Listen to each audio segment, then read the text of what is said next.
ಮೂರನೇ ದಿನದ ವೆಬಿನಾರಿಗೆ ತಮಗೆಲ್ಲರಿಗೂ ಆತ್ಮೀಯವಾದ ಸ್ವಾಗತ. ಇಂದಿನ ವೆಬಿನಾರ್ನ ಮೊದಲನೇ ಸೆಷನ್ನ ಮುಖ್ಯ ಅತಿಥಿ ಡಾಕ್ಟರ್ ಚಂದ್ರಶೇಖರ ದಾಮ್ಲೆ. ಡಾಕ್ಟರ್ ಚಂದ್ರಶೇಖರ ದಾಮ್ಲೆಯವರು ಖ್ಯಾತ ಶಿಕ್ಷಣ ತಜ್ಞರು, ಸ್ಥಾಪಕಾಧ್ಯಕ್ಷರು, ಸ್ನೇಹ ಶಿಕ್ಷಣ ಸಂಸ್ಥೆ, ಸುಳ್ಯ, ದಕ್ಷಿಣ ಕನ್ನಡ. ಸುಮಾರು 35 ವರ್ಷಗಳ ಕಾಲ ಸುಳ್ಯದ ನೆಹರು ಮೆಮೋರಿಯಲ್ ಕಾಲೇಜಿನಲ್ಲಿ ಸಮಾಜಶಾಸ್ತ್ರ ಉಪನ್ಯಾಸಕರಾಗಿ ತಮ್ಮ ಸೇವೆ ಸಲ್ಲಿಸಿದ್ದು, ಸಮಾಜಶಾಸ್ತ್ರ ಮತ್ತು ಶಿಕ್ಷಣಕ್ಕೆ ತನ್ನದೇ ಆದ ಕೊಡುಗೆಯನ್ನು ನೀಡಿರುತ್ತಾರೆ. ಗ್ರಾಮೀಣ ಹಿನ್ನೆಲೆಯುಳ್ಳ ಡಾಕ್ಟರ್ ದಾಮ್ಲೆಯವರು ಭೂ ಸುಧಾರಣೆಗಳು, ಕೃಷಿ ಪರಿವರ್ತನೆಗಳು ಹಾಗೂ ಜಾನಪದದ ಬಗ್ಗೆ ಸಂಶೋಧನೆ ನಡೆಸಿರುತ್ತಾರೆ. ರೀಅಶ್ಯೂರೆನ್ಸ್ ಇನ್ ಪರ್ಸನಾಲಿಟಿ ಎಂಬ ವಿಷಯದ ಬಗ್ಗೆ ತರಬೇತುದಾರರಾಗಿ, ಕೌನ್ಸಿಲರ್ ಆಗಿ ವಿಶ್ವವಿದ್ಯಾಲಯ ವಿದ್ಯಾರ್ಥಿಗಳಿಗೆ, ಶಿಕ್ಷಕರಿಗೆ, ಪೋಷಕರಿಗೆ ಹಾಗೂ ಶಾಲಾ ಆಡಳಿತ ಮಂಡಳಿಗೆ ತರಬೇತಿ ಕಾರ್ಯಕ್ರಮಗಳನ್ನು ನೀಡಿರುತ್ತಾರೆ. Don't say my child is mild ಎಂಬ ಇವರ ಕೃತಿಯು ಪೋಷಕರಿಗೆ, ಶಿಕ್ಷಕರಿಗೆ, ವಿದ್ಯಾರ್ಥಿಗಳಿಗೆ ತುಂಬ ಉಪಯುಕ್ತವಾದುದು. ಯಕ್ಷಗಾನ ಕಲಾವಿದರಾಗಿರುವ ಡಾಕ್ಟರ್ ದಾಮ್ಲೆಯವರು ಯಕ್ಷಗಾನದ ನಿರ್ದೇಶಕರಾಗಿಯೂ ಸೇವೆ ಸಲ್ಲಿಸಿರುತ್ತಾರೆ. ಯಕ್ಷಗಾನದ ಮಕ್ಕಳ ತಂಡಗಳನ್ನು ರಚಿಸಿ ಅದು ಹಲವು ಕಡೆಗಳಲ್ಲಿ ವ್ಯಾಪಕವಾಗಿ ಪ್ರದರ್ಶನಗೊಂಡಿದೆ. ಕಾಲೇಜು ವಿದ್ಯಾರ್ಥಿಗಳಿಗೆ ಸೃಜನಶೀಲ ಬೋಧನೆ ಮತ್ತು ಸಂಶೋಧನೆಗೆ ಉತ್ತೇಜಿಸಿದ ಇವರ ಸಾಧನೆಯನ್ನು ಗುರುತಿಸಿ 1995ರಲ್ಲಿ ಕರ್ನಾಟಕ ಸರ್ಕಾರವು ಅತ್ಯುತ್ತಮ ಕಾಲೇಜು ಶಿಕ್ಷಕ ಪ್ರಶಸ್ತಿಯನ್ನು ನೀಡಿ ಗೌರವಿಸಿದೆ. 2015ರಲ್ಲಿ ಇವರಿಗೆ ಸುವರ್ಣ ಚಾನಲ್ನ ಅಸಾಮಾನ್ಯ ಕನ್ನಡಿಗ ಪ್ರಶಸ್ತಿಯೂ ಲಭಿಸಿದೆ. ದಕ್ಷಿಣ ಕನ್ನಡ ಜಿಲ್ಲೆಯ ಸುಳ್ಯ ತಾಲೂಕಿನಲ್ಲಿ ಡಾಕ್ಟರ್ ದಾಮ್ಲೆಯವರು ಸ್ಥಾಪಿಸಿದ ಸ್ನೇಹ ಶಿಕ್ಷಣ ಸಂಸ್ಥೆಯಲ್ಲಿ ಪ್ರಾಥಮಿಕ ಹಂತದಲ್ಲಿ ಮಕ್ಕಳಿಗೆ ಮಾತೃಭಾಷೆಯಲ್ಲಿ ಮತ್ತು ಪ್ರೌಢ ಹಂತದಲ್ಲಿ ಆಂಗ್ಲ ಮಾಧ್ಯಮದಲ್ಲಿ ಶಿಕ್ಷಣ ನೀಡಲಾಗುತ್ತಿದೆ. ಗಿಡಮೂಲಿಕೆ, ಸಸ್ಯ ಉದ್ಯಾನ ಮತ್ತು ಕಾಂಡದ ಗ್ರಂಥಾಲಯವಿರುವ ಹಚ್ಚ ಹಸುರಿನ ನೈಸರ್ಗಿಕ ಅರಣ್ಯದಿಂದ ಕೂಡಿರುವ ಸ್ನೇಹ ಶಿಕ್ಷಣ ಸಂಸ್ಥೆಯಲ್ಲಿ ಪ್ರಾಯೋಗಿಕ ಕಲಿಕೆಯ ಮೂಲಕ ಮಕ್ಕಳಿಗೆ ಜೀವನವನ್ನು ಅರ್ಥ ಮಾಡಿಕೊಳ್ಳಲು ಅವಕಾಶ ಕಲ್ಪಿಸಲಾಗುತ್ತಿದೆ. ಇಲ್ಲಿ ಮಕ್ಕಳು ಸ್ನೇಹದಿಂದ ಕಲಿಯುತ್ತಾರೆ. ಇಂತಹ ವೈಶಿಷ್ಟ್ಯತೆಯಿಂದ ಕೂಡಿರುವ ಸ್ನೇಹ ಶಿಕ್ಷಣ ಸಂಸ್ಥೆಯ ಸ್ಥಾಪಕಾಧ್ಯಕ್ಷರು, ನನ್ನ ನೆಚ್ಚಿನ ಗುರುಗಳೂ ಆದಂಥ ಡಾಕ್ಟರ್ ಚಂದ್ರಶೇಖರ ದಾಮ್ಲೆಯವರು ನಮ್ಮ ಇಂದಿನ ವೆಬಿನಾರ್ನ ಮುಖ್ಯ ಅತಿಥಿ. ತಮ್ಮನ್ನು ಕಾಲೇಜಿನ ಪರವಾಗಿ ಮತ್ತೊಮ್ಮೆ ಆತ್ಮೀಯವಾಗಿ ಸ್ವಾಗತಿಸುತ್ತಿದ್ದೇನೆ. ಈಗ ಡಾಕ್ಟರ್ ಚಂದ್ರಶೇಖರ ದಾಮ್ಲೆಯವರು ಶಿಕ್ಷಣ, ಸವಾಲುಗಳು ಮತ್ತು ಅವಕಾಶಗಳು ಎಂಬ ವಿಷಯದ ಬಗ್ಗೆ ತಮ್ಮ ಅಭಿಪ್ರಾಯವನ್ನು ಮಂಡಿಸಲಿದ್ದಾರೆ.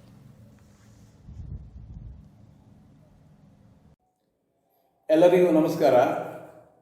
ನಾನೀಗ ಒಂದು ವಿಶಿಷ್ಟವಾದ ಸನ್ನಿವೇಶದಲ್ಲಿ ನಿಮ್ಮೊಂದಿಗೆ ಸಂವಾದಕ್ಕೆ ಕೂತಿದ್ದೇನೆ.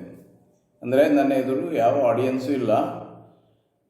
ನನ್ನನ್ನು ಮಾತನಾಡೋದಕ್ಕೆ ಇನ್ಸ್ಪೈರ್ ಮಾಡುವಂಥ ವ್ಯಕ್ತಿಗಳಿಲ್ಲದಿದ್ದಾಗಲೂ ನಾನು ಇನ್ಸ್ಪಿರೇಷನ್ ಇರುವವರ ಹಾಗೆ ಮಾತನಾಡಬೇಕಾಗ್ತದೆ. ಇದೊಂದು ವಿಶಿಷ್ಟವಾದ ಸವಾಲು. ಇವತ್ತು ಇಂಥ ಸವಾಲನ್ನು ಆನ್ಲೈನ್ ಕ್ಲಾಸ್ ಮಾಡಬೇಕಾದ ಶಿಕ್ಷಕರು ಎದುರಿಸ್ತಾ ಇದ್ದಾರೆ. ಈ ಆನ್ಲೈನ್ ಕ್ಲಾಸ್ ಎನ್ನುವಂಥ ಒಂದು ವಿಷಯ ಅಂದರೆ ಇದೊಂದು ತಾಂತ್ರಿಕ ಪರಿಣತಿಯ ಒಂದು ಹೊಸ ವಿಕಾಸ. ಆದರೆ ಇದು ಈಗ ಚರ್ಚೆಗೆ ಯಾಕೆ ಬಂತು ಅಂತಂದರೆ ಇದು ಕೋವಿಡ್-19 ಅಂದರೆ ಕೊರೋನಾ ವೈರಸ್ ಉಂಟು ಮಾಡಿದಂಥ ಪ್ರಭಾವದ ಪರಿಣಾಮ. ಇವತ್ತು ವಿಶ್ವಾದ್ಯಂತ ಇದರ ಪ್ರಭಾವ ಇದೆ. ವಿಶ್ವಾದ್ಯಂತ ಕೂಡ ಶಿಕ್ಷಣದ ಮೇಲೆ ಸಮಾನವಾದ ಪರಿಣಾಮ ಉಂಟಾಗಿದೆ. ಸಮಾನವಾದ ಪರಿಣಾಮ ಅಂದರೆ ಏನು? ಎಲ್ಲ ಕಡೆ ಶಾಲೆಗಳು ಶಟ್ ಡೌನ್, ಲಾಕ್ಡೌನ್ ಆಗಿದೆ. ದೇಶದಲ್ಲಿ ಶಾಲೆಗಳು ಶಟ್ ಡೌನ್ ಆಗಿದೆ. ಇಂಥ ಒಂದು ಸಂದರ್ಭ ಪ್ರಾಯಶಃ ಇಡೀ ವಿಶ್ವದಲ್ಲಿ ಏಕಕಾಲದಲ್ಲಿ ಉಂಟಾದ ಘಟನೆ ಇರಲಿಕ್ಕಿಲ್ಲ. ಆದರೆ ಈಗ ಉಂಟಾಗಿದೆ ಅಂದರೆ ನೆನಪಿಸ್ಕೊಳ್ಬೇಕು, ನಮಗೆ ಈ ಹಿಂದೆ ಬಹಳ ದೊಡ್ಡ ರೋಗಗಳಾಗಿ ಚಿಕನ್ಗುನ್ಯಾ ಒಮ್ಮೆ ಬಾಧಿಸಿತ್ತು. ಹಾಗೆ ಸಾಂಕ್ರಾಮಿಕವಾಗಿ ಒಮ್ಮೆ ಡೆಂಗ್ಯೂ ಜ್ವರ ಬಾಧಿಸಿತ್ತು. ಆಗೆಲ್ಲ ಈ ರೀತಿ ಶಾಲೆಗಳು ಬಂದ್ ಮಾಡಬೇಕಾದ ಪರಿಸ್ಥಿತಿ ಬರಲಿಲ್ಲ, ಅಂಗಡಿಗಳನ್ನು ಬಂದ್ ಮಾಡಬೇಕಾದ ಪರಿಸ್ಥಿತಿ ಬರಲಿಲ್ಲ, ಇಡೀ ಬದುಕನ್ನೇ ಸ್ತಬ್ಧಗೊಳಿಸುವಂತಹ ಘಟನೆ ಬಂದಿರಲಿಲ್ಲ. ಬಂದಿತ್ತಂತೆ ಯಾವಾಗ ಪ್ಲೇಗ್ ರೋಗ ಬಂದಾಗ ಬಂದಿತ್ತಂತೆ. ಮತ್ತು ಇತಿಹಾಸವನ್ನು ಆವತ್ತಿನ ಕಾಲದ ಘಟನೆಗಳನ್ನು ಓದಿದರೆ 2 ವರ್ಷ ಶಾಲೆಗಳೇ ನಡೀಲಿಲ್ಲ ಎನ್ನುವಂಥ ಪ್ರಕರಣಗಳನ್ನು ಕೇಳ್ತೇವೆ ಸುಮಾರು 1920ರ ಹೊತ್ತಿನಲ್ಲಿ. ಆದರೆ ಸದ್ಯ ಅಂಥದ್ದೇನೂ ಇಲ್ಲ. ಈಗ ಒಂದು 100 ವರ್ಷ ಆಯಿತು. ಈ 100 ವರ್ಷಗಳ ಸಂದರ್ಭದಲ್ಲಿ ಮತ್ತೊಮ್ಮೆ ಒಂದು ಬಹಳ ದೊಡ್ಡದಾದಂಥ ಆಪತ್ತು ಕೋವಿಡ್-19 ಬಂದಿದೆ. ಹಾಗಾಗಿ ಇದರ ಚಾಲೆಂಜಸ್, ಸವಾಲುಗಳೇನು ಮತ್ತು ಆಪರ್ಚುನಿಟೀಸ್, ಈ ಸವಾಲುಗಳ ಪ್ರತಿಕ್ರಿಯೆಗಳೇನು ಎನ್ನುವುದರ ನಂತರದ ಭಾಗ ಆಪರ್ಚುನಿಟೀಸ್. ಹಾಗಾಗಿ ಇಲ್ಲಿ ಬಹಳ ಇಂಟ್ರೆಸ್ಟಿಂಗ್ ಆಗಿ ಟಾಪಿಕ್ ಅನ್ನು ಇಟ್ಟಿದ್ದಾರೆ, ಚಾಲೆಂಜಸ್ ಆ್ಯಂಡ್ ಆಪರ್ಚುನಿಟೀಸ್ ಅಂತ. ಈ ವಿಚಾರವಾಗಿ ಮಾತನಾಡುವುದಕ್ಕೆ, ಅಂದರೆ ಅದರಲ್ಲಿ ಕೂಡ ಶಿಕ್ಷಣ ಕ್ಷೇತ್ರದಲ್ಲಿ ಆಗಿರುವಂಥ ಪರಿಣಾಮಗಳ ಬಗ್ಗೆ ಮಾತನಾಡುವುದಕ್ಕೆ ನನ್ನನ್ನು ಆಮಂತ್ರಿಸಿದ್ದಾರೆ. ಅದಕ್ಕೆ ನಾನು ಸಂಘಟಕರಿಗೆ ಮೊದಲಾಗಿ ವಂದಿಸ್ತೇನೆ. ನಾನು ದಕ್ಷಿಣ ಕನ್ನಡ ಜಿಲ್ಲೆಯ ಸುಳ್ಯದಿಂದ ಬಂದಿದ್ದೇನೆ. ಅಲ್ಲಿಯ ನೆಹರು ಮೆಮೋರಿಯಲ್ ಕಾಲೇಜಲ್ಲಿ ಸುಮಾರು 35 ವರ್ಷಗಳ ಕಾಲ ಪಾಠ ಮಾಡಿ ನಿವೃತ್ತನಾದ ಮೇಲೆ ನಾನೇ ಸ್ಥಾಪಿಸಿರುವಂಥ, ಅಂದರೆ ನಾನು 1996ರಲ್ಲಿ ಇದನ್ನು ಸ್ಥಾಪಿಸಿದೆ. ಈ ಸ್ಥಾಪಿಸಿದಂಥ ಸ್ನೇಹ ಶಿಕ್ಷಣ ಸಂಸ್ಥೆ ಎಂಬ ಅನುದಾನ ರಹಿತ ಕನ್ನಡ ಮಾಧ್ಯಮ ಶಾಲೆಯಲ್ಲಿ ನಾನು ಮಕ್ಕಳೊಂದಿಗೆ ನಿತ್ಯ ಸಂವಾದದಲ್ಲಿ ತೊಡಗ್ತಾ ಇದ್ದೇನೆ. ಹಾಗೆ ಶಿಕ್ಷಣ ಕ್ಷೇತ್ರದ ಪರಿಚಯ ನನಗೆ ಇರುವುದರಿಂದ ನನಗೆ ಈ ಅವಕಾಶ ಸಿಕ್ಕಿದೆ ಅಂತ ಅಂದ್ಕೊಳ್ತೇನೆ. ಈಗ ಏನಾಗಿದೆ ಅಂತಂದರೆ, ಮೊನ್ನೆ ಮಾರ್ಚ್ 24ಕ್ಕೆ, ಅಂದರೆ ಮಾರ್ಚ್ 22ಕ್ಕೆ ಆದಿತ್ಯವಾರ ಜನತಾ ಕರ್ಫ್ಯೂ ಅಂತ ಒಂದು ನಮ್ಮ ಹೊಸ ಅನುಭವಕ್ಕೆ ಬಂತು. ಎರಡನೇದಾಗಿ ಮಾರ್ಚ್ 25ರಿಂದ ಲಾಕ್ಡೌನ್, ಅಂದರೆ ಸಂಪೂರ್ಣ ಸ್ಥಗಿತ, ಜೀವನವೇ ಸ್ಥಗಿತಗೊಳ್ಳುವುದು. ಜನರೇ ತಾವಾಗಿ ಈ ಸ್ಥಗಿತತೆಗೆ ಬದ್ಧರಾಗಬೇಕು ಎನ್ನುವಂಥ ನಿರೀಕ್ಷೆಗಳೊಂದಿಗೆ ಮಾಡಿದ್ದು. ಯಾಕಂತಂದರೆ ಇದು ಈ ಹಿಂದೆ ಬಂದ ರೋಗಗಳ ಹಾಗೆ ಅಲ್ಲ, ಇದರ ಹರಡುವಿಕೆಯ ದಾರಿಯೇ ಬೇರೆ. ನೀವು ಎಲ್ಲಿಯಾದರೂ ಒಬ್ಬ ರೋಗಾಣು ಹೊತ್ತವನು ಕೈ ಇಟ್ಟ ಜಾಗದಲ್ಲಿ ನೀವು ಕೈ ಇಟ್ಟರೆ ನಿಮ್ಮ ಕೈಗೆ ಅದು ಬರ್ತದೆ. ಅಷ್ಟು ಸುಲಭವಾಗಿ ಅದು ಹರಡುವಂಥ ಪ್ರಕ್ರಿಯೆ ಇರೋದರಿಂದ ಸೋಷಿಯಲ್ ಡಿಸ್ಟೆನ್ಸ್ ಮೇಂಟೈನ್ ಮಾಡಬೇಕೆನ್ನುವಂಥ ಒಂದು ಸವಾಲು ಉಂಟಾದ್ದರಿಂದ ಈ ಲಾಕ್ಡೌನ್ ಬಂತು. ಲಾಕ್ಡೌನ್ ಮೂಲಕ ಶಾಲೆಗಳಲ್ಲಿ ಶಟ್ ಡೌನ್ ಆಯಿತು. ಯಾವಾಗಾಯಿತು ಅಂದರೆ ಸಣ್ಣ ಮಕ್ಕಳ ದೃಷ್ಟಿಯಿಂದ ನೋಡುವುದಾದರೆ ಅವರಿಗೆ ಪರೀಕ್ಷೆ ಇನ್ನೇನು ಹತ್ತಿರ ಇದೆ ಅನ್ನೋ ಹೊತ್ತಿಗೆ ಲಾಕ್ಡೌನ್ ಆಯಿತು. ಇನ್ಯಾವಾಗ ಪರೀಕ್ಷೆ?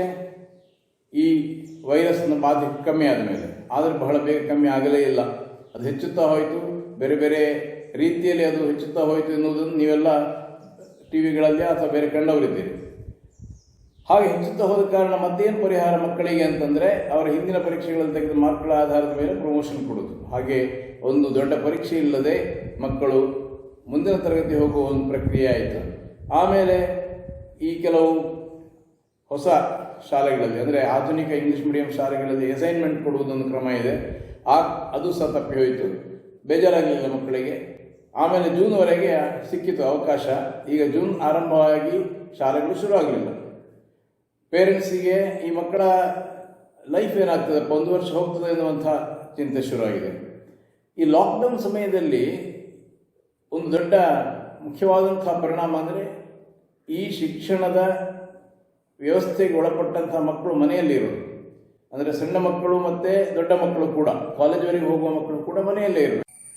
ಮನೆ ದೊಡ್ಡದಿರ್ಬೋದು, ಸಣ್ಣದಿರ್ಬೋದು, ತುಂಬ ಮಂದಿ ಇರುವಂಥ ಮನೆ ಇರ್ಬೋದು, ಕೆಲವೇ ಮಂದಿ ಇರುವಂಥ ಮನೆ ಇರ್ಬೋದು, ಸ್ವಂತ ಮನೆ ಇರ್ಬೋದು ಅಥವಾ ಬಾಡಿಗೆ ಮನೆ ಇರ್ಬೋದು. ಆದರೆ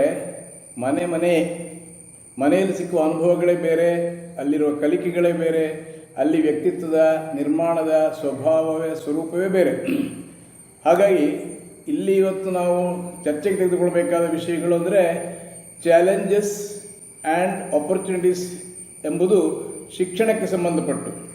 ಎಜುಕೇಷನ್ ಎನ್ನುವಂಥದ್ದು ಆಧುನಿಕ ಜಗತ್ತಿನಲ್ಲಿ ಬಹಳ ಪ್ರಧಾನವಾದಂಥ ಒಂದು ಅಸ್ತ್ರ.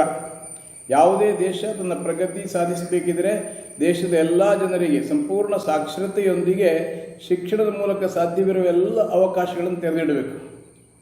ಅಂಥ ಜವಾಬ್ದಾರಿ ಇರುವಾಗ ಈ ಕೊರೋನಾ ಎನ್ನುವಂಥದ್ದು ಯಾವ ರೀತಿಯ ಚಾಲೆಂಜಸ್ಸನ್ನು ಮುಂದೆ ಇಟ್ಟಿರ್ತದೆ, ಶಿಕ್ಷಣಕ್ಕೆ ಸಂಬಂಧಿಸಿ ಏನಿರ್ತದೆ ಅಂತ ನಾವು ನೋಡುವುದಾದರೆ, ಈಗ ಬಹಳ ಮುಖ್ಯವಾದ ಕೆಲವು ಸವಾಲುಗಳು ನಮ್ಮ ಮುಂದೆ ಇದೆ. ಮನೆಯಲ್ಲಿ ಕೂತಾಗ ಹೆತ್ತವರೊಂದಿಗೆ ಮತ್ತು ಎಲ್ಲ ನಮ್ಮ ರಕ್ತ ಸಂಬಂಧಿಗಳೊಂದಿಗೆ ಮಾತನಾಡುವಾಗ ಸಿಕ್ಕುವ ಅನೇಕ ಲಾಭಗಳು ಈ ತರಗತಿಗಳಿಗೆ ಬಂದಾಗ ಮತ್ತೆ ವಿಭಿನ್ನವಾಗಿ ಸಿಕ್ಕಲಿಕ್ಕೆ ಶುರುವಾಗ್ತವೆ.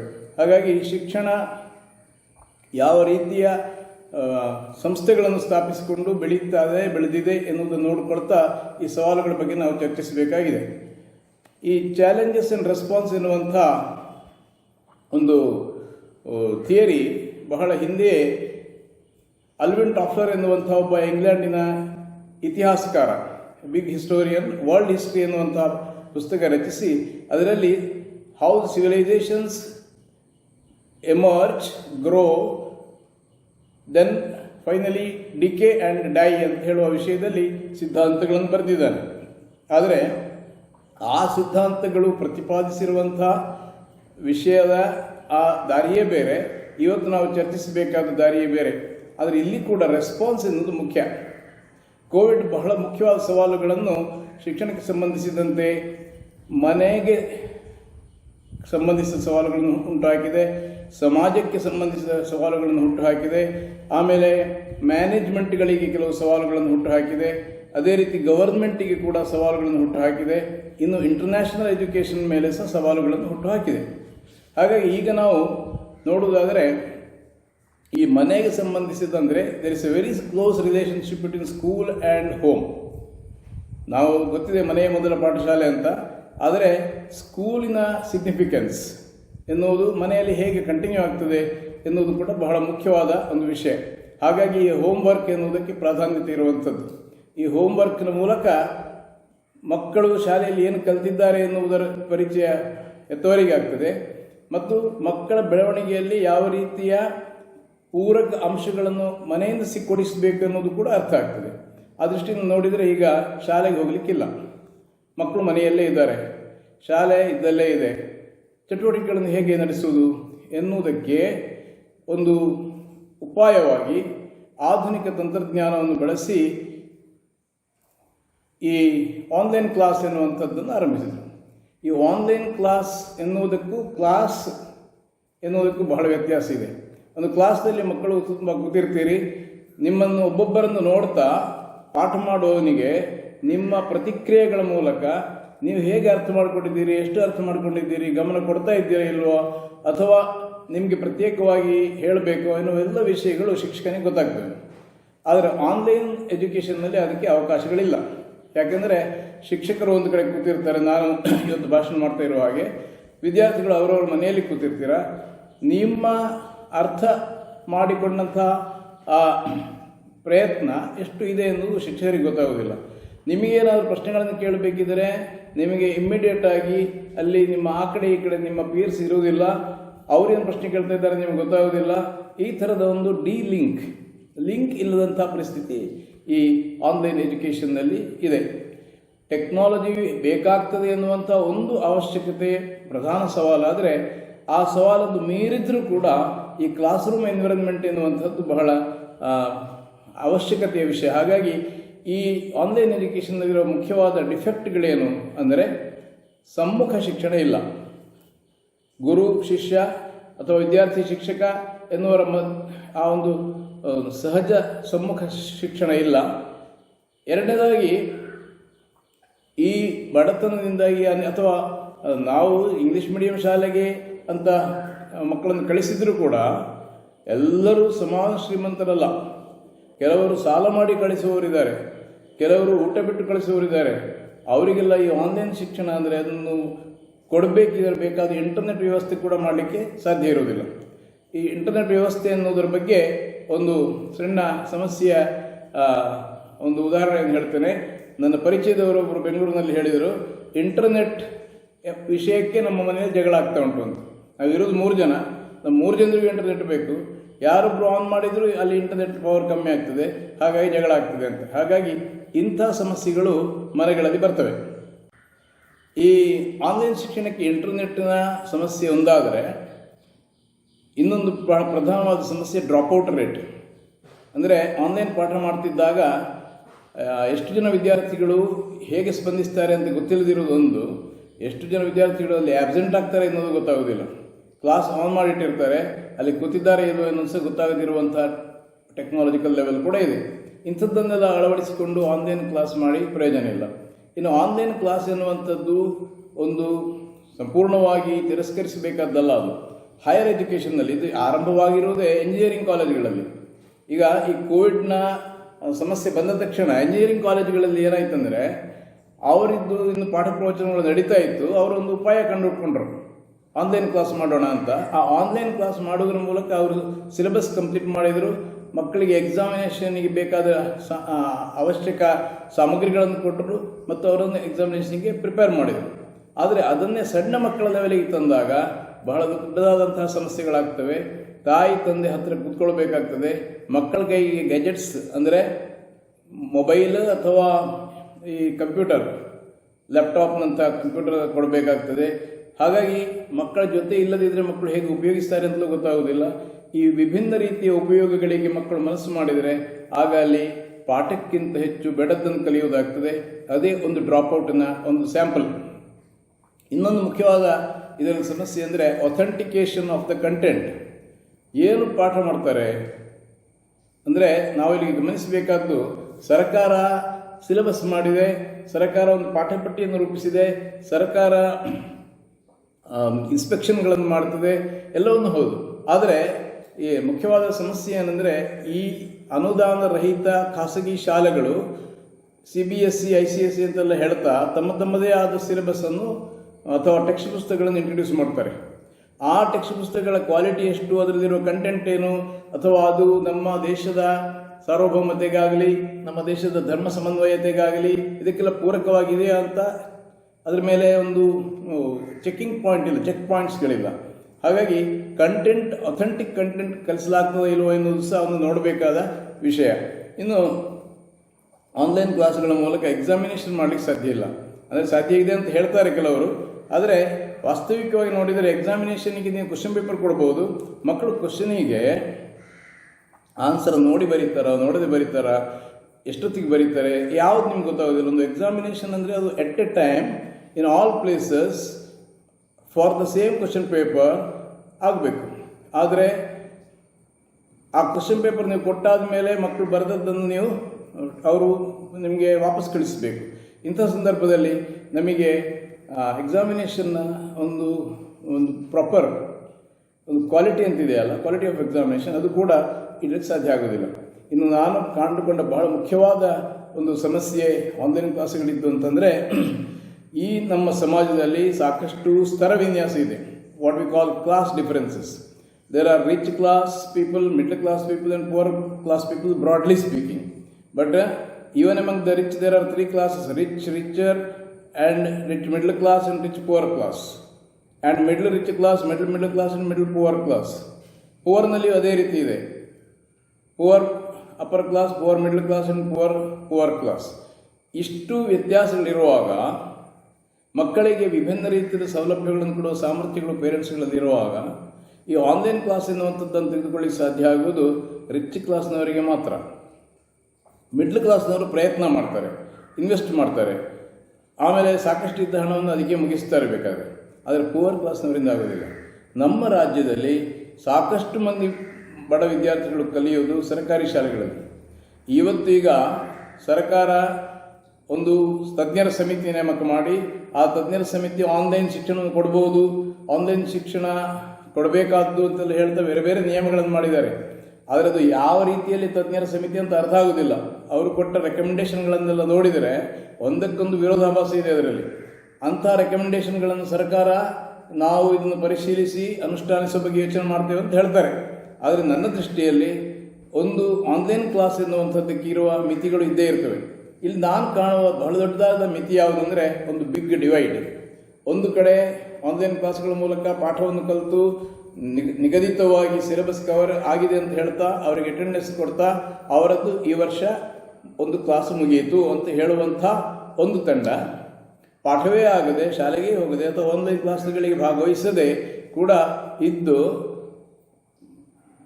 ಇಡೀ ವರ್ಷದಲ್ಲಿ ಜ್ಞಾನ ಸಂಗ್ರಹ ಎನ್ನುವಂಥದ್ದಕ್ಕೆ ಅವಕಾಶವೇ ಇಲ್ಲದಂಥ ಒಂದು ತಂಡ ಇನ್ನೊಂದಿದೆ. ಹಾಗಾಗಿ ಈ ಎರಡು ಡಿವೈಡ್ ಆದಾಗ ಒಂದು ಪ್ರಬಲರು ಮುಂದೆ ಹೋಗ್ತಾ ಇರ್ತಾರೆ, ಇನ್ನೊಂದು ದುರ್ಬಲರು ಹಿಂದೆ ಉಳಿತಾರೆ. ಹೈಯರ್ ಎಜುಕೇಷನ್ನಲ್ಲಿ ಅವರು ಪರಸ್ಪರ ಮೀಟ್ ಆಗಲಿಕ್ಕೆ ಆಗೋದಿಲ್ಲ. ಅವರು ಹೈಯರ್ ಎಜುಕೇಷನ್ನಲ್ಲಿ ಮೀಟ್ ಆಗಬೇಕಿದ್ರೆ ಇವರಿಗೆ ಆ ಸಾಮರ್ಥ್ಯ ಬಿಲ್ಡಪ್ ಮಾಡಬೇಕು. ಅದು ಹೇಗೆ ಸಾಧ್ಯ ಆಗುವಂಥದ್ದಲ್ಲ. ಅದರಿಂದ ಇದಕ್ಕೊಂದು ಆಲ್ಟರ್ನೇಟಿವ್ ನೋಡಬೇಕು. ನಾವು ಇಂಥದ್ದಕ್ಕೊಂದು ಆಲ್ಟರ್ನೇಟಿವ್ ಮಾಡಿದ್ದೇವೆ. ಉದಾಹರಣೆಗೆ ನಾನು ಇತ್ತೀಚೆಗೆ ಒಂದು ಲೇಖನ ಕೂಡ ಆ ಬಗ್ಗೆ ಬರೆದಿದ್ದೇನೆ. ಏನಂತಂದರೆ, ನಮಗೆ ಸಿಂಪಲ್ ಟೆಕ್ನಾಲಜಿ ಸಾಕು. ಇವತ್ತು ವಾಟ್ಸಪ್ ಟೆಕ್ನಾಲಜಿ ಇದೆ. ಟೀಚರ್ಸ್ ಒಂದು ಆಯಾ ಕ್ಲಾಸ್ ಟೀಚರ್ ಆ ಎಲ್ಲ ಕ್ಲಾಸ್ನ ಎಲ್ಲ ಮಕ್ಕಳಿದ್ದು ನಂಬರ್ಗಳನ್ನು ತೆಗೆದುಕೊಂಡು ವಾಟ್ಸಪ್ ಗ್ರೂಪ್ ಮಾಡೋದು. ಅದು ಬಡ ಮಕ್ಕಳಿಗಾಗುವ ಕೆಲವರಲ್ಲಿ ವಾಟ್ಸಪ್ ಇರುವುದಿಲ್ಲ ಎನ್ನುವಂಥ ಒಂದು ಸಮಸ್ಯೆಯು ಬಂದಿದೆ. ಆದರೆ ಅವರಲ್ಲಿ ಫೋನ್ ಆದರೂ ಇರ್ತದೆ. ಸಾಧಾರಣ ನಾವು ಕಂಡ ಹಾಗೆ ಒಂದು ಫೋನ್ ಎಲ್ಲ ಮನೆಗಳಲ್ಲಿ ಒಬ್ಬರಲ್ಲಿ ಆದರೂ ಒಬ್ಬರಲ್ಲಿ ಇರ್ತದೆ. ಹಾಗಾಗಿ ಅಂಥ ಫೋನ್ನ ಮೂಲಕ ಕೂಡ ಆ ಮಕ್ಕಳು ಟೀಚರ್ಸಲ್ಲಿ ಮಾತಾಡಿ ಯಾವ ಪಾಠ ಓದಬೇಕು, ಅದರಲ್ಲಿ ಎಷ್ಟು ಓದಬೇಕು, ಮತ್ತು ಯಾವತ್ತಿಗೆ ಓದಿ ಮುಗಿಸಬೇಕು, ಅದಕ್ಕೆ ಏನು ಉತ್ತರಗಳನ್ನು ಬರೀಬೇಕು ಎನ್ನುವುದರ ಬಗ್ಗೆ ಟೀಚರ್ ಜೊತೆಗೆ ಮಾತಾಡ್ಕೊಳ್ಬೋದು. ಆದರೆ ವಾಟ್ಸಪ್ ಮೂಲಕ ಅಂತಾದರೆ ಟೀಚರ್ಸ್ ಸರಿಯಾದ ಇನ್ಸ್ಟ್ರಕ್ಷನ್ಸು ಕೊಡ್ಬೋದು. ಆ ಇನ್ಸ್ಟ್ರಕ್ಷನ್ಸಿಗೆ ಸರಿಯಾಗಿ ಮಕ್ಕಳು ಕಲಿತು ಅಧ್ಯಯನ ಮಾಡಿ ಉತ್ತರಗಳನ್ನು ಬರೆದು ಫೋಟೋ ತೆಗೆದು ಕಳಿಸ್ಬೋದು. ಹೀಗೆ ಈ ಥರದ ಒಂದು ಆಲ್ಟರ್ನೇಟಿವ್ ಸಿಸ್ಟಮನ್ನು ಉಪಯೋಗಿಸ್ಬೋದು, ಬಳಸ್ಬೋದು ಎನ್ನುವುದನ್ನು ನಾವು ಪ್ರಾಯೋಗಿಕವಾಗಿ ಮಾಡಿದ್ದೇವೆ. ನಮಗೆ ಅದರಲ್ಲಿ ಯಶಸ್ಸು ಕಂಡಿದೆ. ಎಷ್ಟೋ ಮಂದಿ ಹೆತ್ತವರು ಇದು ಸರಿಯಾದ ದಾರಿ, ಇದರಿಂದಾಗಿ ಮಕ್ಕಳು ಕಲಿಯೋದಕ್ಕೆ ಓದಲಿಕ್ಕೆ ಕೂತ್ಕೊಳ್ತಾರೆ ಎನ್ನುವಂಥ ಒಂದು ಫೀಡ್ಬ್ಯಾಕ್ ನಮ್ಗೆ ಕೊಟ್ಟಿದ್ದಾರೆ. ಆದ ಕಾರಣ ಒಂದು ಯಶಸ್ವಿ ದಾರಿ ಯಾವುದಂದರೆ ಟೆಕ್ನಾಲಜಿಯನ್ನು ಮಿತವಾಗಿ ಹಿತವಾಗಿ ಬಳಸ್ತಾ ಶಿಕ್ಷಣದ ಪ್ರಕ್ರಿಯೆಗೆ ನಿರಂತರ ಚಾಲನೆ ಇಟ್ಟುಕೊಳ್ಳುವಂಥದ್ದು. ನಾನೀಗ ಮುಂದಿಟ್ಟಂಥ ಬಿಗ್ ಡಿವೈಡ್ ಎನ್ನುವಂಥ ಆ ಸಮಸ್ಯೆಗೆ ಖಂಡಿತ ಪರಿಹಾರ ಇಲ್ಲ. ಈ ಸಮಾಜದಲ್ಲಿ ಆಲ್ರೆಡಿ ಶಿಕ್ಷಣ ಎನ್ನುವಂಥದ್ದು ಸಾಮಾಜಿಕ ಸಮಾನತೆಗೆ ಒಂದು ಮುಖ್ಯವಾದ ವೇರಿಯೇಬಲ್ ಆಗಿರಬೇಕಿತ್ತು. Education is the best variable to bring equality in society. ಆದರೆ ನಮ್ಮಲ್ಲಿ ಆಪರ್ಚುನಿಟೀಸ್ಗಳ ವ್ಯತ್ಯಾಸ ಇರೋದರಿಂದ, ಈಗ ಇಲ್ಲಿ ನಮ್ಮ ಟಾಪಿಕ್ನಲ್ಲಿ ಆಪರ್ಚುನಿಟಿ ಎಂಬ ಶಬ್ದ ಇದೆ, ಆಪರ್ಚುನಿಟಿಗಳ ವ್ಯತ್ಯಾಸ ಇರೋದರಿಂದ ಏನಾಗ್ತದೆ ಅಂತಂದರೆ ಸಾಮಾಜಿಕ ಅಸಮಾನತೆ ಹಾಗೆ ಉಳ್ಕೊಂಡಿದೆ. ಮುಖ್ಯವಾಗಿ ನಮಗೆ ಮೀಡಿಯಮ್ ಆಫ್ ಇನ್ಸ್ಟ್ರಕ್ಷನ್ನಿಂದ ಈ ಅಸಮಾನತೆ ಉಳ್ಕೊಂಡಿದೆ. ಈ ಸವಾಲನ್ನು ಇದು ಯಾವ ಆಪರ್ಚುನಿಟಿ ಮೂಲಕ ಸರಿಗೊಳಿಸಬಹುದು ಅಂತ ಅರ್ಥ ಆಗೋದಿಲ್ಲ. ಕನ್ನಡ ಮೀಡಿಯಂನಲ್ಲಿ ಕಲಿಯೋರು ಬಡ ಮಕ್ಕಳು, ಇಂಗ್ಲೀಷ್ ಮೀಡಿಯಮಲ್ಲಿ ಕಲಿಯೋರು ಶ್ರೀಮಂತರು, ಕನ್ನಡ ಮೀಡಿಯಂನವರಿಗೆ ದಾರಿಗಳು ಅಥವಾ ಭವಿಷ್ಯದ ಅವಕಾಶಗಳು ಕಡಿಮೆ, ಇಂಗ್ಲೀಷ್ ಮೀಡಿಯಂನವರಿಗೆ ಜಾಸ್ತಿ ಎನ್ನುವಂಥ ಒಂದು ಚಿತ್ರಣ ಇದೆ. ನಿಜವಾಗಿ ಇದೊಂದು ಅಟರ್ ಫೇಲ್ಯೂರ್ ಡಿಸ್ಕಷನ್. ಯಾಕೆಂದರೆ ನಾವು ಕನ್ನಡ ಮೀಡಿಯಂನಲ್ಲಿ ಒಂದು ಶಾಲೆ ಮಾಡಿದ್ದೇವೆ. ನಮ್ಮ ಶಾಲೆಯಲ್ಲಿ ಕಲಿತ ಎಲ್ಲ ವಿದ್ಯಾರ್ಥಿಗಳು 1ನೇಯಿಂದ 7ನೇವರೆಗೆ ಕನ್ನಡ ಮೀಡಿಯಮಲ್ಲಿ ಕಲಿತಾರೆ. ಎಲ್ಲ ವಿದ್ಯಾರ್ಥಿಗಳು ಅತ್ಯುತ್ತಮವಾದಂಥ ಜಾಬ್ಗಳಿಗೆ ಹೋಗಿದ್ದಾರೆ. ಯಾಕೆಂದರೆ ಅವರು ಇಂಗ್ಲೀಷ್ ಮೀಡಿಯಮಿಗೆ 8ನೇಯಿಂದ ಸೇರ್ತಾರೆ. ಆಮೇಲೆ ಅವರಿಗೆ ಇಂಗ್ಲೀಷ್ ಭಾಷೆ ಮೇಲೆ ಪ್ರಾಥಮಿಕ ಹಂತದಿಂದಲೇ ಬಂದ ಒಂದು ಗ್ರಿಪ್ ಇರ್ತದೆ. ಅದರ ಮೂಲಕ ಅವರು ಇಂಗ್ಲೀಷ್ ಮೀಡಿಯಮಲ್ಲಿ ಕಲಿತ ಮಕ್ಕಳನ್ನು ಕೂಡ ಹಿಂದಿಕ್ಕಿ ಮುಂದೆ ಹೋದಂಥ ಉದಾಹರಣೆಗಳು ನಮ್ಮಲ್ಲಿ ಎಷ್ಟೋ ಇವೆ. ಹಾಗಾಗಿ ಈ ಒಂದು ಭ್ರಮೆಯಿಂದ ಹೊರಗೆ ಬರುವುದು ಬಹಳ ಮುಖ್ಯವಾದ ಸವಾಲು.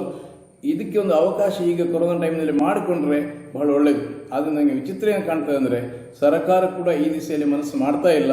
ಸರ್ಕಾರದ ಶಿಕ್ಷಣ ಇಲಾಖೆಗೆ ಕನ್ನಡ ಮೀಡಿಯಂ ಮಕ್ಕಳಲ್ಲಿ ಕಲಿಯುವ ದೌರ್ಬಲ್ಯಗಳ ಬಗ್ಗೆ ಕಾಳಜಿ ಇಲ್ಲ. ಇದನ್ನು ಹೋಗಲಾಡಿಸುವ ಒಂದು ಅವಶ್ಯಕತೆ ಬಹಳ ಪ್ರಧಾನವಾಗಿದೆ. ಅದರಿಂದ ಆನ್ಲೈನ್ ಕ್ಲಾಸಿಗೆ ಸೊಲ್ಯೂಷನ್ ಏನು ಅಂತಂದರೆ ನಾನು ಆಗ ಹೇಳಿದಂಥದ್ದೇ ಸಿಂಪಲ್ ಟೆಕ್ನಾಲಜಿಯನ್ನು ಉಪಯೋಗಿಸುವಂಥದ್ದು. ಯಾಕೆಂದರೆ ನಮ್ಮ ಶಿಕ್ಷಣದ ಸಮಸ್ಯೆ ಈ ಕೋವಿಡ್ ಬಾರದಿದ್ದರೂ ಬಹಳ ದೊಡ್ಡ ಸಮಸ್ಯೆ ಉಂಟು. ಯಾವುದಂದರೆ there is a very close relationship between syllabus and examination. ಏನು ಸಿಲೆಬಸ್ ಇದೆ ಅದರ ಮೇಲೆ ಎಕ್ಸಾಮಿನೇಷನ್. ಉಳಿದಂತೆ ಮಗುವಿನ ಒಟ್ಟು ಸಾಮರ್ಥ್ಯ ಏನು ಅಂತ ಎಲ್ಲಿ ಸಹ ಎಕ್ಸಾಮಿನೇಷನ್ ಇಲ್ಲ. ಈಗ ಒಂದು ಮಗು ತನ್ನದೇ ಆದ ಕೌಶಲ್ಯಗಳ ಮೂಲಕ ಅನೇಕ ಸಂಗತಿಗಳನ್ನು ಕಲಿತುಕೊಂಡಿರ್ತದೆ. ಒಂದು ಆರ್ಟ್ಸ್ ಕಲಿಯುವ ವಿದ್ಯಾರ್ಥಿಗೆ ಸರಿಯಾಗಿ ಚೆನ್ನಾಗಿ ಒಂದು ಪಂಪ್ ಸೆಟ್ ಸರಿ ಮಾಡೋದು ಹೇಗೆ ಅಂತ ಗೊತ್ತಿರ್ತದೆ. ಪಂಪ್ ಸೆಟ್ಟಿನ ಟಾಪಿಕ್ ಬರೋದು ಸೈನ್ಸ್ನಲ್ಲಿ ಇರ್ಬೋದು, ಆದರೆ ಆರ್ಟ್ಸ್ ಕಲಿಯುವ ವಿದ್ಯಾರ್ಥಿ ಚೆನ್ನಾಗಿ ಪಂಪ್ ಸೆಟ್ ಸರಿ ಮಾಡ್ಬೋದು. ಅದೇ ಸೈನ್ಸ್ ಕಲಿಯುವ ವಿದ್ಯಾರ್ಥಿಗೆ ಒಳ್ಳೆ ಹಿಸ್ಟ್ರಿ ಗೊತ್ತಿರ್ಬೋದು, ಯಾಕೆಂದರೆ ಅದು ಓದಿರ್ತಾನೆ. ಆದರೆ ಇದ್ರ ಮೇಲೆ ಯಾವುದ್ರ ಮೇಲೆ ಸಹ ಪರೀಕ್ಷೆಗಳು ಇಲ್ಲ, ಅಥವಾ ಇಂಥ ಒಂದು ಎಕ್ಸ್ಟ್ರಾ ತಿಳುವಳಿಕೆಯ ಮೇಲೆ ಅಸೆಸ್ಮೆಂಟ್ ಕೂಡ ಇಲ್ಲ. Syllabus and examination. ಈ ಸಿಲೆಬಸ್ ಎಕ್ಸಾಮಿನೇಷನ್ ಇರುವ ಕಾರಣವೇ ಈ ಆನ್ಲೈನ್ ಶಿಕ್ಷಣ ಕೂಡ ಬಂದಿರುವಂಥದ್ದು.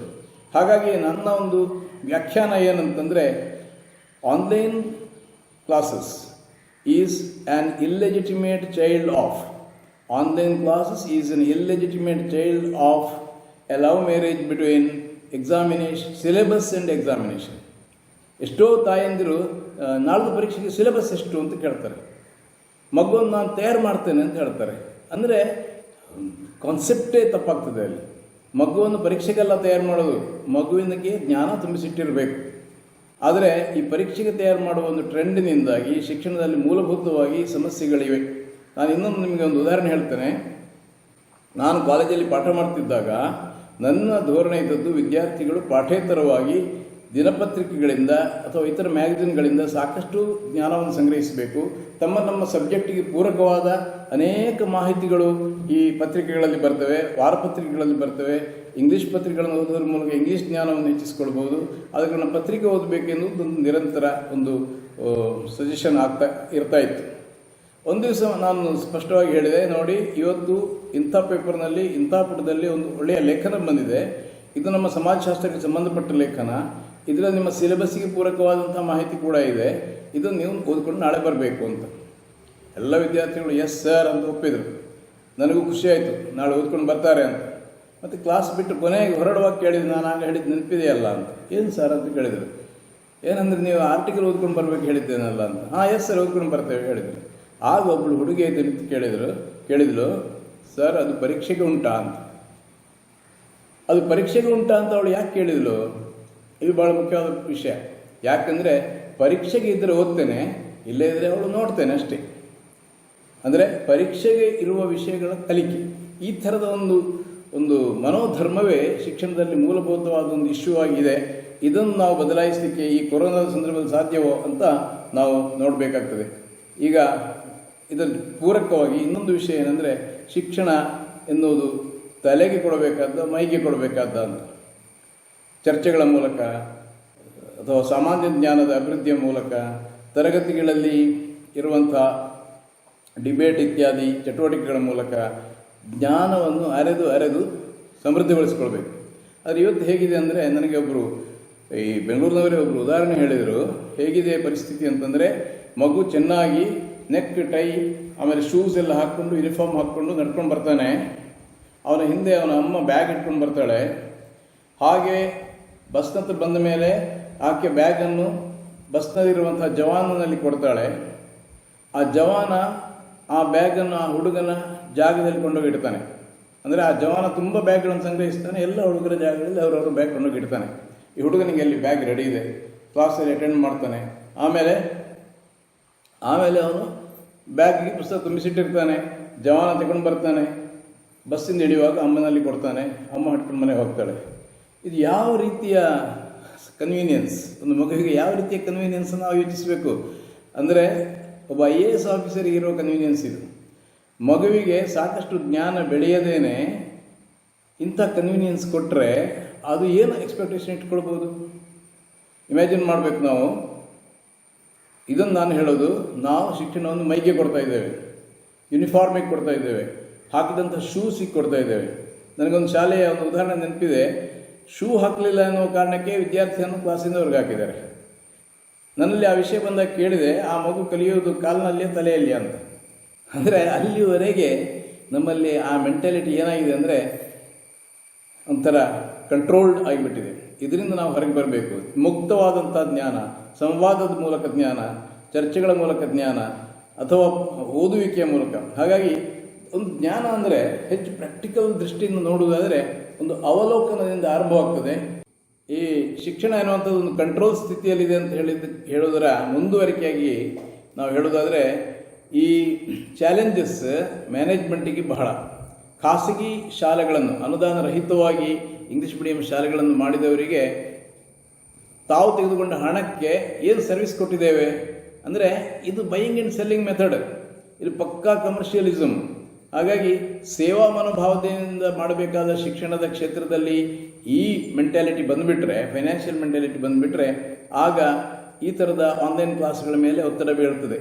ಅವರು ಸರ್ಕಾರಿ ಅಧಿಕಾರಿಗಳನ್ನು ಒಪ್ಪಿಸಿ ಮೆಚ್ಚಿಸಿ ಆದರೂ ಅದಕ್ಕೆ ಅನುಮತಿಯನ್ನು ಪಡೆದಿದ್ದಾರೆ. ಅದೇ ದಾರಿಯಲ್ಲಿ ಇದೆ ನಮ್ಮ ಸರ್ಕಾರ ಕೂಡ. ಬಹಳ ಬೇಸರದ ವಿಷಯ ಇದು. ಅದಿರಲಿ, ಇನ್ನೊಂದು ಒತ್ತಡ ಅಥವಾ ಇನ್ನೊಂದು ಚಾಲೆಂಜ್ ಯಾವುದಂದರೆ ಶಿಕ್ಷಕರಿಗೆ. ಖಾಸಗಿ ಶಾಲೆಗಳಲ್ಲಿ ಶಿಕ್ಷಕರಾಗಿ ಉತ್ತಮ ವೇತನ ಇಟ್ಟುಕೊಂಡಂತಹ ಎಷ್ಟೋ ಮಂದಿ ಶಿಕ್ಷಕರಿದ್ದಾರೆ. ಅವರೆಲ್ಲ ವೇತನ ಇಲ್ಲದೆ, ಉದ್ಯೋಗ ಇಲ್ಲದೆ, ಉದ್ಯೋಗದ ಭದ್ರತೆ ಇಲ್ಲದೆ, ಮುಂದಕ್ಕೆ ಕೆಲಸ ಸಿಗ್ತದೆ ಇಲ್ಲವೋ ಎನ್ನುವಂಥ ವಿಶ್ವಾಸ ಇಲ್ಲದೆ ಆತಂಕದಲ್ಲಿ ಸಿಲುಕಿದ್ದಾರೆ. ಅಂಥ ಆತಂಕದಲ್ಲಿದ್ದವರು ಅನೇಕ ಬಗೆಯ ಆರ್ಥಿಕ ಕೆಲವು ಏನಂದರೆ ಒಪ್ಪಂದಗಳನ್ನು ಮಾಡಿಕೊಂಡದ್ದಿದೆ. ಅಂದರೆ ಕೆಲವು ಪರ್ಚೇಸ್ ಮಾಡಿರ್ತಾರೆ, ಇನ್ಸ್ಟಾಲ್ಮೆಂಟ್ ಕಟ್ಟಬೇಕು, ಮನೆ ಬಾಡಿಗೆ ಕಟ್ಟಬೇಕು, ಈ ಥರದ ಅನೇಕ ಒತ್ತಡಗಳಿಗೆ ಒಳಗಾಗಿ ಆತ್ಮಹತ್ಯೆ ಮಾಡಿಕೊಂಡಂತಹ ಪ್ರಕರಣಗಳು ಇವೆ. ಇದು ಕೋವಿಡ್-19ನ ಒಂದು ಚಾಲೆಂಜ್. ಇದನ್ನು ಮೀರಿ ನಿಲ್ಲಬೇಕಿದ್ರೆ ಶಿಕ್ಷಕರಿಗೆ ಏನು ಭದ್ರತೆ ಕೊಡಲಿಕ್ಕೆ ಸಾಧ್ಯ ಇದೆ ಎನ್ನುವುದನ್ನು ನೋಡಬೇಕು. ಈಗ ನಮಗೆ ಶಿಕ್ಷಕರ ಒಂದು ದಿವಸದ ವೇತನ ಸರ್ಕಾರಿ ಶಿಕ್ಷಕರು ಕೊಡುವುದರ ಮೂಲಕ ಖಾಸಗಿ ಶಾಲೆಗಳ ಶಿಕ್ಷಕರಿಗೆ ಅದನ್ನು ಒದಗಿಸುವುದು ಎನ್ನುವಂಥ ಒಂದು ಮಾತು ಕೇಳಿ ಬಂದಿದೆ. ಇದು ಎಷ್ಟರ ಮಟ್ಟಿಗೆ ಪ್ರಾಕ್ಟಿಕಲ್ ಆಗಿ ನಡೀತದೆ, ಇದರಲ್ಲಿ ಎಷ್ಟು ಮತ್ತೆ ಗೋಲ್ಮಾಲ್ ನಡೀತದೆ ಎನ್ನುವುದು ಹೇಳಲಿಕ್ಕೆ ಸಾಧ್ಯ ಇಲ್ಲ. ಆದರೆ ನಾನು ಹೇಳುವಂಥದ್ದು, ಈ ಗವರ್ಮೆಂಟ್ ಶಿಕ್ಷಣವನ್ನು ಸಂಪೂರ್ಣವಾಗಿ ತನ್ನ ವಶಕ್ಕೆ ತೆಗೆದುಕೊಂಡು, ಇದೊಂದು ಅಪಾರ್ಚುನಿಟಿ, ಈಗ ಶಿಕ್ಷಣವನ್ನು ಸಂಪೂರ್ಣವಾಗಿ ತನ್ನ ವಶಕ್ಕೆ ತೆಗೆದುಕೊಂಡು ರಾಷ್ಟ್ರೀಕರಣ ಮಾಡಿ, ಬಿಗ್ ಅಪಾರ್ಚುನಿಟಿ ಸರ್ಕಾರ ಮಾಡುವುದಾದರೆ ರಾಷ್ಟ್ರೀಕರಣ ಮಾಡಿ ಸರ್ವ ಸಮಾನ ಶಿಕ್ಷಣವನ್ನು ಕೊಡುವುದಕ್ಕೆ ಪ್ರಯತ್ನಿಸಬೇಕು. ಇದು ಬಹಳ ಮುಖ್ಯವಾಗಿ ಅವಶ್ಯಕತೆ ಇರುವಂಥದ್ದು. ಇನ್ನೂ ಒಂದು ಇಂಪ್ಯಾಕ್ಟ್ ಇರುವಂಥದ್ದು ಇಂಟರ್ನ್ಯಾಷನಲ್ ಎಜುಕೇಷನ್ ಮೇಲೆ.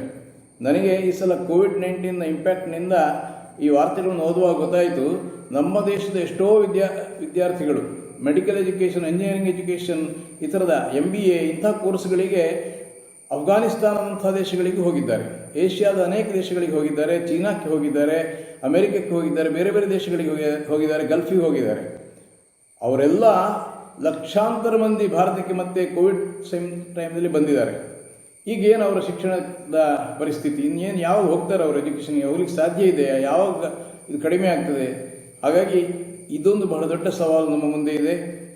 ಈ ಇತ್ತೀಚೆಗೆ ಅಮೆರಿಕ ಸರ್ಕಾರ ಮತ್ತೊಂದು H1 ವೀಸಾದ ಬಗ್ಗೆ ಮತ್ತೆ ಮಾತಾಡ್ತಾ ಇದೆ. ಹೀಗೆಲ್ಲ ಆಗಿ ಈ ಸಲ ಈ ಕೋವಿಡ್ ಎನ್ನುವಂಥದ್ದು ಒಟ್ಟು ಶಿಕ್ಷಣ ವ್ಯವಸ್ಥೆಯನ್ನು ತೀವ್ರವಾಗಿ ಅಲ್ಲಾಡಿಸಿದೆ. ಈ ತೀವ್ರವಾದ ಈ ಥರ ಒಂದು ಜರ್ಕಿಗೆ ಒಳಗಾದಂಥ ಈ ಎಜುಕೇಷನ್ ಸಿಸ್ಟಮ್ ಮತ್ತೆ ಒಂದು ಲೆವೆಲಿಗೆ ಬರಬೇಕಿದ್ರೆ, ಮತ್ತೆ ಒಂದು ಸುಸ್ಥಿತಿಗೆ ಬರಬೇಕಿದ್ರೆ ಖಂಡಿತ ಒಂದು ಅದ್ಭುತವಾದಂಥ ಪಾಲಿಸಿ ಮೆಥಡ್ನ ಮೂಲಕ ಪ್ರಯೋಗ ಆಗಬೇಕು. ನಮ್ಮ ಭಾರತದಲ್ಲಿ ಇತ್ತೀಚೆಗೆ ನ್ಯೂ ಎಜುಕೇಷನ್ ಪಾಲಿಸಿ ಅಂತ ಒಂದು ಮಾಡಿದ್ದಾರೆ. ಆದರೆ ಅದು ಕೂಡ ರಾಷ್ಟ್ರದ ಸಮಗ್ರತೆಗೆ, ಸರ್ವ ಸಮಾನತೆಗೆ, ಅತ್ಯಂತ ಕನಿಷ್ಠನಿಗೆ ಒಂದು ಒಳ್ಳೆಯ ಶಿಕ್ಷಣ ಕೊಡುವ ಕಡೆಗೆ ಮನಸ್ಸು ಮಾಡ್ತಾ ಇಲ್ಲ ಎನ್ನುವಂಥದ್ದು ಖೇದಕರ ಸಂಗತಿ. ಅಂಥದ್ದನ್ನು ಸರಿ ಮಾಡಲಿಕ್ಕೆ ಈ ಸಲ ಮನಸ್ಸು ಮಾಡಿದರೆ ಸರ್ಕಾರ ಒಂದು ದೃಢವಾದ ಹೆಜ್ಜೆಯನ್ನು ಇಟ್ಟುಕೊಂಡ್ರೆ ನಾವು ಇದನ್ನೊಂದು ಅಪರ್ಚುನಿಟಿ ಅಂತ ತಿಳ್ಕೊಂಡು ಡೆವಲಪ್ ಮಾಡ್ಬೋದು.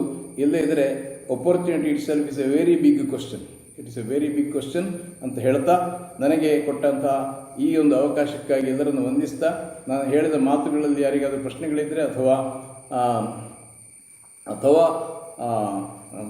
ಗೊಂದಲಗಳಿದ್ದರೆ ಅದನ್ನು ಪರಿಹರಿಸಲಿಕ್ಕೆ ನನ್ನನ್ನು ಸಂಪರ್ಕಿಸಬಹುದು. ನನ್ನ ವಿಳಾಸ, ಇಮೇಲ್ ಅಡ್ರೆಸ್ ಎಲ್ಲವನ್ನು ಸಹ ನಿಮಗೆ ಸಂಘಟಕರು ಕೊಡ್ತಾರೆ, ಅಥವಾ ನಿಮ್ಮೊಳಗೆ ಚರ್ಚೆ ಮಾಡಿಕೊಳ್ಬಹುದು ಅಂತ ಹೇಳ್ತಾ ಅವಕಾಶಕ್ಕಾಗಿ ವಂದಿಸಿ ನನ್ನ 2 ಮಾತು ಮುಗಿಸ್ತೇನೆ. ನಮಸ್ಕಾರ.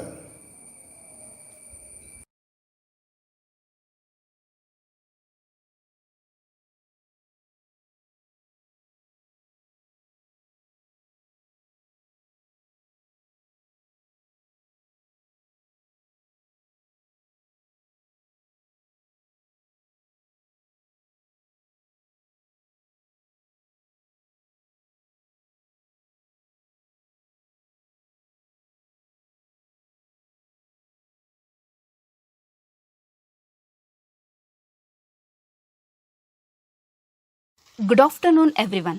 I am glad to introduce Dr. Padmini Rao, speaker of today's second session, to all of you. Dr. Padmini Rao, a well-known economic professor, was born in 30th January 1953. She done her post-graduation in economics from Mysore University in 1973 and conducted research on public sector enterprises under the guidance of great economist Abdul Aziz in 1998. Her areas of specialization are development economics and human resource development. She received doctorate from Mysore University for her work, A Critical Study of the Working of Karnataka State Public Sector Enterprises. She also guided 3 research students. She presented research papers in many national and international conferences at various places of India like Visakhapatnam, Kurukshetra, Srinagar, Jaipur, Bhubaneswara, Kanakapura, etc. Further, she has teaching experience of 37 years for undergraduate students and 2 years for post-graduation students. Even she is guiding MPhil students of IGNOU since 10 years. She is a member of Board of Members of Studies in many colleges of Mysore and Bangalore, and life member of Indian Economic Association, Institute of American Studies, and Bangalore Gayana Samaj. She worked as Joint Secretary of Bangalore Social Science Forum and member in Board of Examiner in Mysore University. Such a dedicated professor with us to deliver a talk on impact of COVID-19 on Indian economics. Over to you, ma'am. I am Dr. Padmini Rao, Professor at National College, Baswannagudi. I would like to explain the impact of the coronavirus pandemic on the Indian economy. I will only explain certain facts which can be used by our students. I am not going to overburden you with any statistical data because over 4 to 5 months now we have been listening to so much of data that has come out on this crisis. I will be discussing certain issues with you. The coronavirus outbreak was first reported in Wuhan, China on 31/12/2019. It is a deadly virus which has affected several people across the world, killed many, and took away the livelihoods of millions of poor migrants, women and children. It has affected all countries, regions, ages and classes. It equalized all. It was tragic to hear of so many deaths, the gaping world, starvation and the helplessness. This virus is unknown to us and people are still debating its cause. Not much data is available for people to make their decisions. We are only attempting immediate methods of containing the virus. The coming of the vaccine alone can put an end to this catastrophe. When it finally arrives, we may have solved the issue for the time being. The fear in all our minds is what will come up next. Humanity is familiar with other natural disasters like floods, droughts, volcano eruptions, known diseases. But the present virus has put fear in our minds as to what new virus would appear again after this. There is one basic lesson that all of us have learned. The world was unprepared, technologically, medically, and even financially. Anything can hit us in the face. Man is not supreme. We have seen great economies crumbling under the weight of this virus. Now that we have to face the virus, fight it and recover, there are certain steps needed to help us to move ahead. It has been the greatest mishap which we are trying to face. We need to build a strong foundation for every economy. There are certain strategies on looking at life versus livelihood.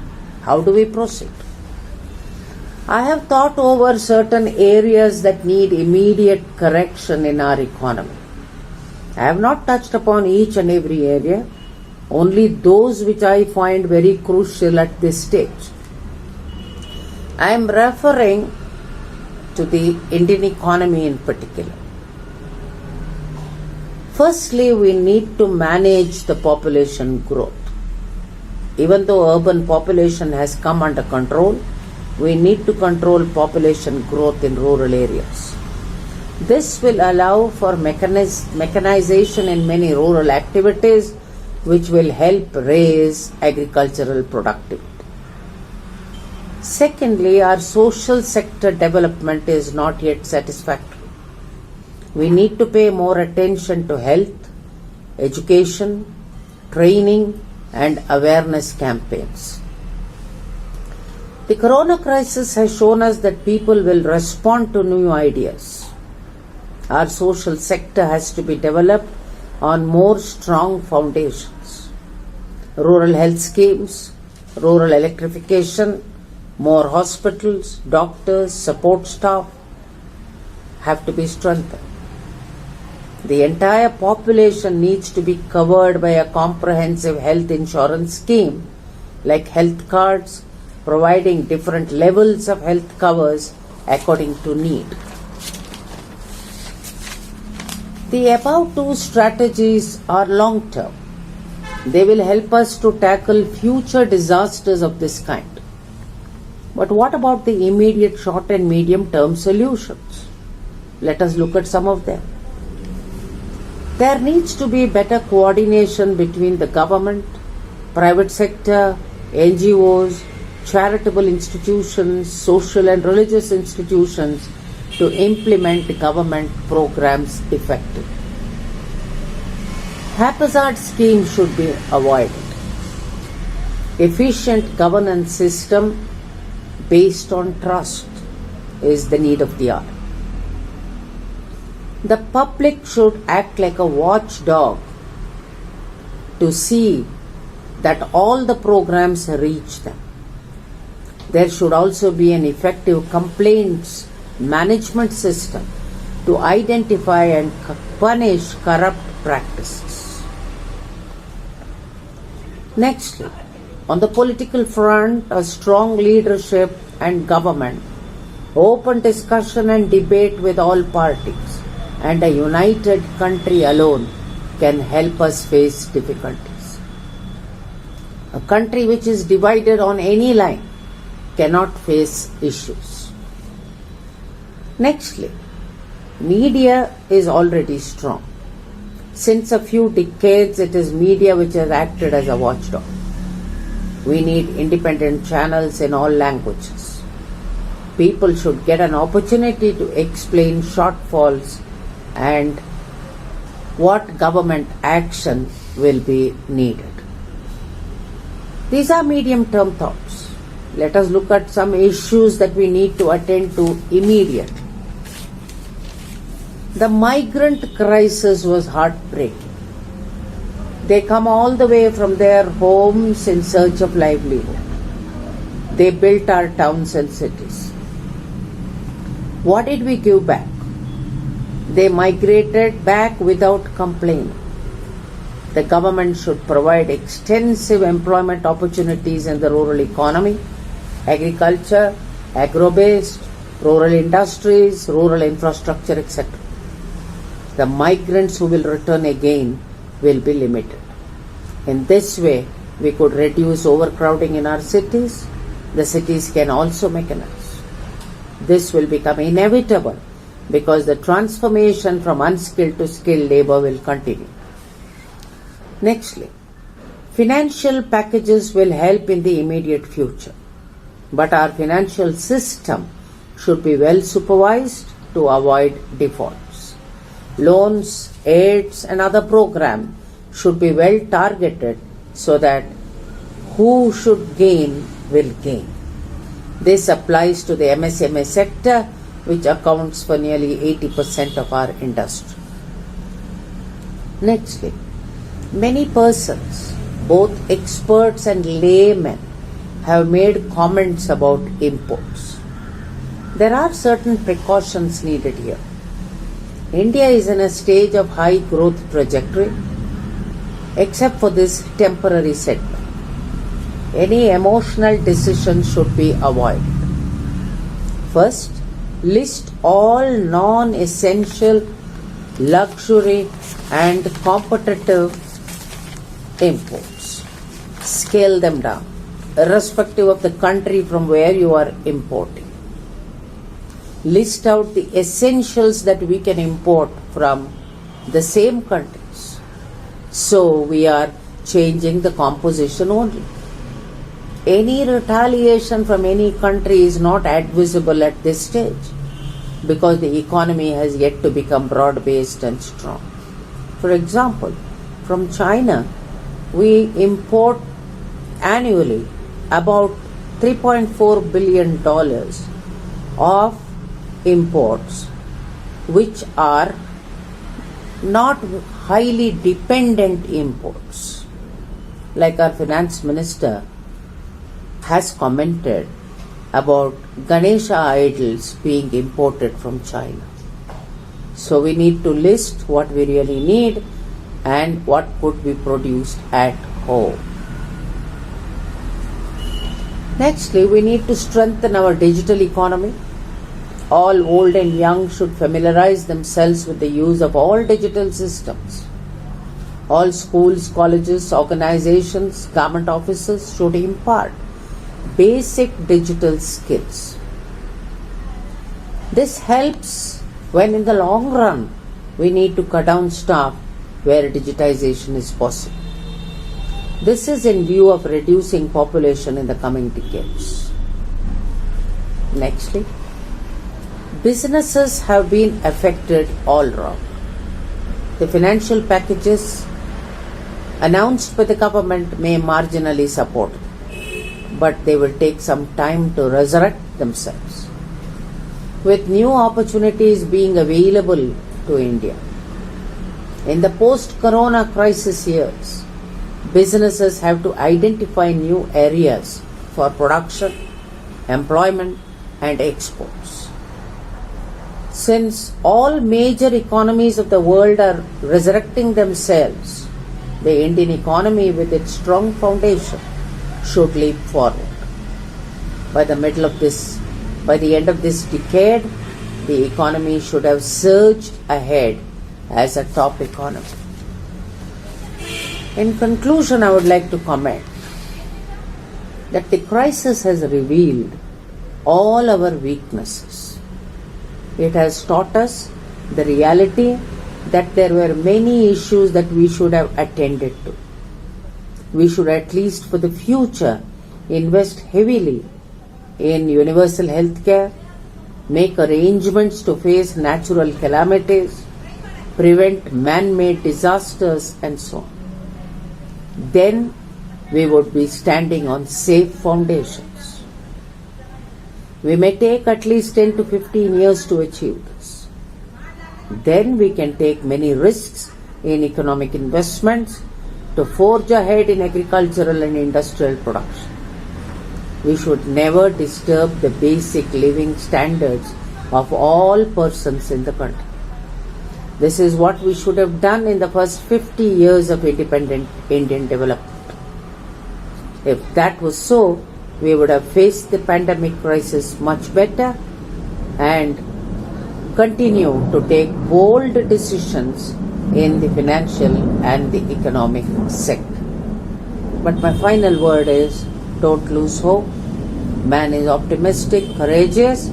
We will be able to get over this problem and surge ahead. Thank you all. Thank you, madam. Being an economist, you have widely described the impact of COVID-19 on Indian economy and the means to come out of it. Now it's time to express vote of thanks on behalf of our esteemed institution. We would like to express our gratitude to the President of NES, Dr. E.H. Ramrao, Professor S.N. Nagaraj Reddy, the Honorable Secretary of NES for their motivation. A warm thanks goes to our Principal, Dr. C.B. Annapurnama, Dr. Y.C. Kamla, the Secretary of College Council, for their enthusiastic support. Thank you all the speakers, Dr. D. Jeevan Kumar, Dr. Prabhakara Shishila, Dr. Chandrasekhar Damle and Dr. Padmini Rao for your great words. We are all inspired by your talk. I would also like to express my thanks to all the honorable members of NES, teaching and non-teaching staff of National College Baswangudi for their support. A special thanks goes to Dr. T. Padma, Program Coordinator, Saudamini, Vandana, Rajeshwari and Bharati, the student conveners, for their timely assistance, and Mr. Jairam for his technical support. Thank you all the participants for making this webinar a grand success. Thank you one and all.